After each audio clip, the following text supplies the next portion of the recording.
Hi bro.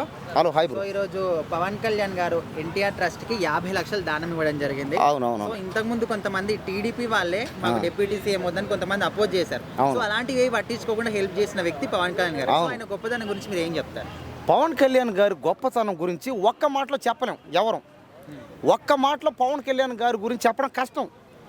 నువ్వు సంవత్సరం రోజులు పొగిడినా కష్టమే. ఎందుకంటే ఒక మనిషి సినిమా హీరో అయి ఉండి, సినిమా హీరోలో నెంబర్ 1 ప్లేస్లో అయి ఉండి, పైగా అంత పెద్ద హీరో అయి ఉండి కూడా ప్రజల కోసం వచ్చి సేవ చేస్తున్నాడంటే ఇదంతా కూడా పవన్ కళ్యాణ్ గారి గొప్ప మనసు.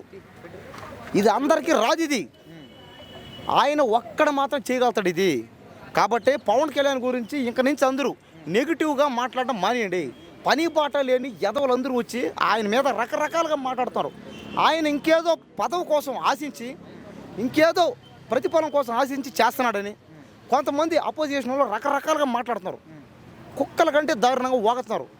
ఇంకోసారి దయచేసి అందరూ పవన్ కళ్యాణ్ గారి వ్యక్తిత్వం గురించి కానీ, ఆయన పర్సనల్ విషయాల గురించి కానీ మాట్లాడే హక్కు ఇంకా ఎవరికీ లేదు. బ్రో, ఇప్పటికైనా మరి టీడీపీ వాళ్ళు పవన్ కళ్యాణ్ గారి గొప్పతనం అర్థం చేసుకుంటారనుకోవచ్చా? ఖచ్చితంగా. ఎందుకంటే అర్థం చేసుకోవాలి. మొన్న కూడా అన్నారు డిప్యూటీ సీఎంగా పవన్ కళ్యాణ్ గారి ప్లేస్లో నారా లోకేష్ని పెడదామని. అది కరెక్ట్ కాదు. ఇది పవన్ కళ్యాణ్ గారిని సీఎం చేయాలంతే.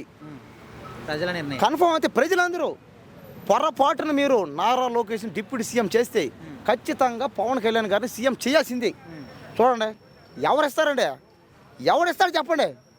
ఒక సినిమా హీరో అండి, ఆయన తలుచుకుంటే రోజుకే కాదు, ఆయన సినిమాలు చేస్తే 100 కోట్లు 1000 కోట్లు వస్తుంది.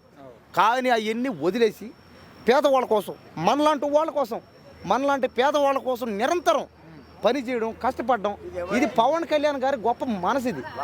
కాబట్టి ఇదంతా కూడా ఏంటంటే ఖచ్చితంగా అందరూ సహాయం చేయాలి. దాన ధర్మాలు చేస్తే మరి వాళ్ళ కొడుకుకి ఏమన్నా ఆస్తులు మిగులుతాయి అనుకోవచ్చా? ఏముందన్న, ఆయన రాజకీయాల్లోకి రావడం కారణాలు ఒకటాయి, పేద ప్రజలకి మేలు చేద్దామని. కాబట్టి పేద ప్రజలకు మేలు చేయాలని వచ్చినోడికే ఆస్తిపాస్తులతో ఏం పనే? ఇది కరెక్ట్ కాదు. ఇది ఆయన దగ్గర రీతిలో ఆయన చేస్తాడు. ఇప్పుడు ఆయన పిల్లలకి ఆయనకి ఇస్తాడు.